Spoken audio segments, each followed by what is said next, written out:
Assalamualaikum warahmatullahi wabarakatuh. Sahabat muslim, hati itu adalah sesuatu yang sangat vital dalam tubuh manusia.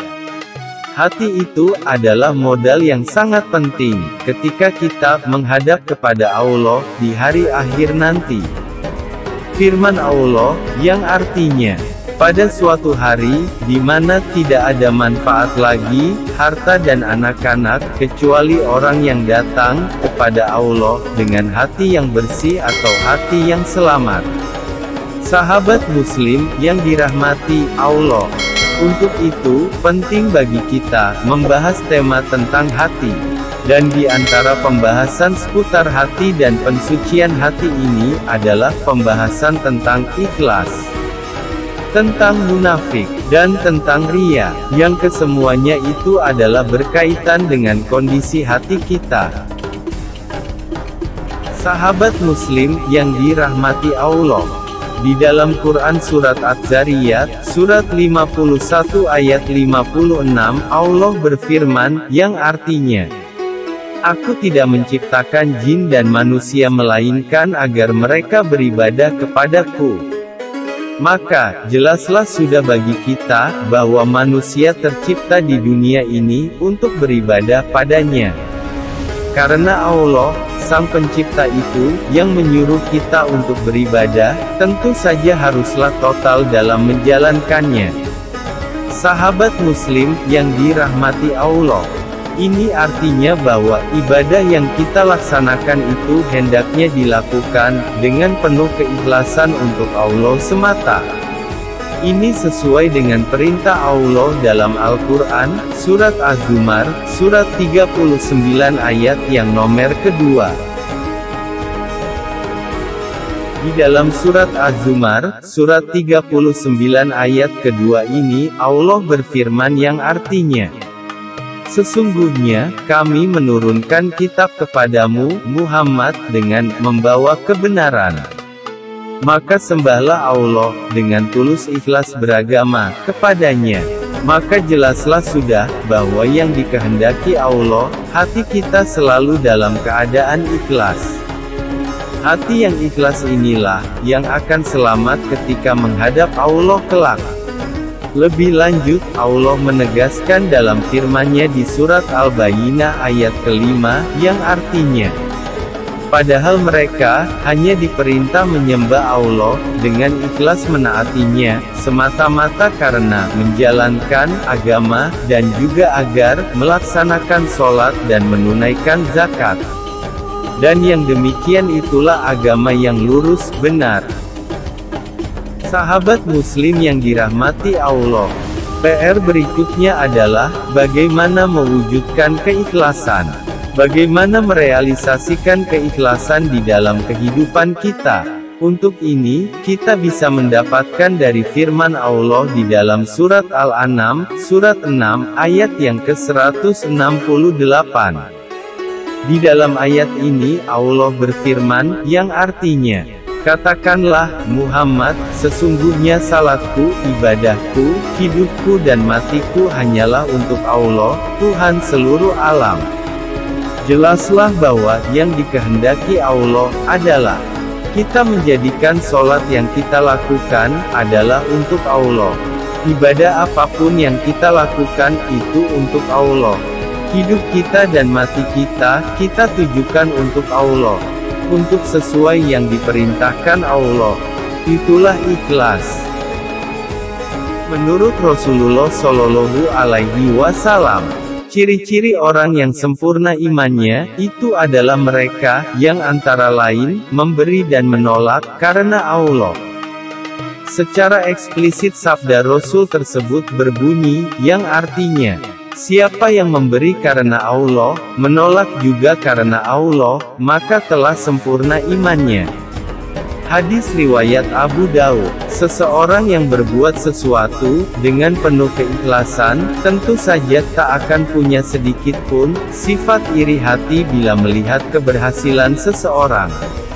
Itulah hati seseorang mukmin, yang menurut Rasulullah akan selalu tulus ikhlas dalam beramal, dalam memberi nasihat kepada siapapun, dan dalam bersatu, dalam konteks ukhuwah Islamiyah, sesama muslim. Maupun dalam persatuan, dalam konteks berbangsa dan bernegara. Sahabat muslim, yang dirahmati Allah. Dalam realitasnya, perilaku ikhlas ini akan selalu berhadapan dengan perilaku munafik dan berhadapan dengan perilaku riya. Hati yang ikhlas ini akan selalu mewakili kebaikan dan akan berbuah kebaikan pula, berbuah keselamatan dan kedamaian. Sedangkan hati yang munafik dan riya akan berakibat munculnya keburukan, kebrutalan, dan kekacauan.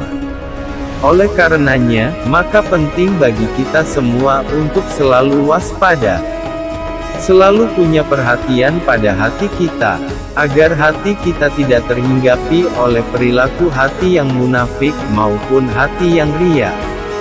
Adapun sifat-sifat orang munafik itu, bisa ditelusuri dari hadits-hadits yang disampaikan oleh Rasulullah Shallallahu Alaihi Wasallam. Beberapa hadits terkait dengan hati yang munafik ini, antara lain adalah hadis yang diriwayatkan oleh Imam Bukhari dan Muslim, di mana Rasulullah bersabda, yang artinya, tanda-tanda orang munafik itu ada 3. Jika berbicara ia berdusta, jika berjanji ingkar, dan jika dipercaya khianat. Abdullah bin Amr mengatakan bahwa Rasulullah pernah bersabda, 4 sifat siapa yang bersifat dengan semuanya, maka ia betul-betul munafik. Dan siapa yang pada dirinya ada 1 sifat darinya, berarti ada 1 dari sifat munafik, sampai ditinggalkannya. Yakni, jika diamanati khianat, jika berbicara berdusta, jika berjanji cacat, dan jika bertengkar lacur atau durhaka. Hadis riwayat Bukhari dan Muslim. Sahabat muslim yang dirahmati Allah, penyakit munafik itu sangat berbahaya dan sangat dibenci oleh Allah. Bahkan betapa bahayanya karakteristik munafik itu bagi kehidupan bermasyarakat, sampai-sampai Allah Subhanahu wa Ta'ala melarang mensyolati jenazahnya ketika dia meninggal dunia. Hal ini bisa kita dapatkan dalam firman Allah surat At-Taubah, surat nomor 9 ayat yang ke-84. Dalam ayat ini, Allah berfirman, yang artinya, dan janganlah engkau, Muhammad, melaksanakan sholat untuk seseorang yang mati di antara mereka, orang-orang munafik, selama-lamanya, dan janganlah engkau berdiri, mendoakan, di atas kuburnya. Sesungguhnya mereka ingkar kepada Allah dan Rasul-Nya, dan mereka mati dalam keadaan fasik. Dosa-dosa dari perilaku munafik itu amatlah besar. Karena itu, tak hanya jenazahnya saja yang tak boleh disalati, tapi Allah sendiri tak akan mengampuni dosa-dosa mereka. Simaklah ayat-ayat Allah berikut ini. Allah berfirman dalam surat At-Taubah ayat 79, yang artinya, orang munafik, yaitu mereka yang mencela orang-orang beriman, yang memberikan sedekah dengan sukarela, dan yang mencela orang-orang yang hanya memperoleh untuk disedekahkan, sekedar kesanggupannya. Maka orang-orang munafik itu menghina mereka. Allah akan membalas penghinaan mereka, dan mereka akan mendapat azab yang pedih. Sahabat muslim, perilaku munafik dari orang-orang munafik itu kelak akan mendapatkan balasan dari Allah, dengan siksa yang pedih. Di kelanjutan ayat nomor 80, Allah juga menjelaskan bahwa orang munafik itu di hadapan Allah dianggap ingkar. Dan karenanya mereka tidak patut mendapatkan ampunan dari Allah. Di ayat 80 ini Allah berfirman, yang artinya, sama saja engkau, Muhammad, memohonkan ampunan bagi mereka, atau tidak memohonkan ampunan bagi mereka. Walaupun engkau memohonkan ampunan bagi mereka 70 kali, Allah tidak akan memberi ampunan kepada mereka. Yang demikian itu, karena mereka ingkar atau kafir kepada Allah dan Rasul-Nya. Dan Allah tidak memberi petunjuk kepada orang-orang yang fasik. Bahkan Allah tegaskan di akhir ayat bahwa karena kemunafikan mereka itu, Allah tidak akan memberikan petunjuk kepada mereka. Adapun riya adalah perilaku congkak, sombong. Perilaku membangga-banggakan diri di hadapan orang lain. Dengan riya, seseorang itu melaksanakan sesuatu amal yang tidak untuk mencari keridaan Allah, tapi untuk mencari pujian dari khalayak. Al-Quran melukiskan orang-orang yang riya itu, mereka keluar dari kampung halamannya dengan rasa angkuh. Sebagaimana dalam surat Al-Anfal, ayat yang ke-47. Yang artinya, dan janganlah kamu, seperti orang-orang yang keluar dari kampung halamannya, dengan rasa angkuh dan ingin dipuji orang atau riya, serta menghalang-halangi orang dari jalan Allah. Allah meliputi segala yang mereka kerjakan. Karena itulah, Allah melarang manusia berbuat riya dalam segala aktivitas. Sahabat Muslim yang dirahmati Allah, dari sudut ibadah ritual, Allah melarang manusia melaksanakan sholat, karena riya. Lihat Quran Surat An-Nisa, ayat 142.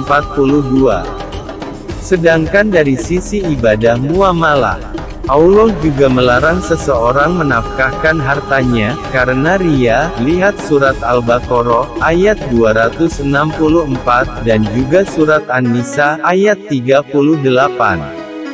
Mengapa Allah sangat keras melarang berperilaku riya? Sebab riya adalah salah satu perilaku yang termasuk dalam kategori mendustakan agama. Semoga kita semua terhindarkan dari penyakit munafik dan riya. Semoga hati kita terbebas dari sifat munafik dan riya. Semoga bermanfaat. Demikian. Wassalamualaikum warahmatullahi wabarakatuh.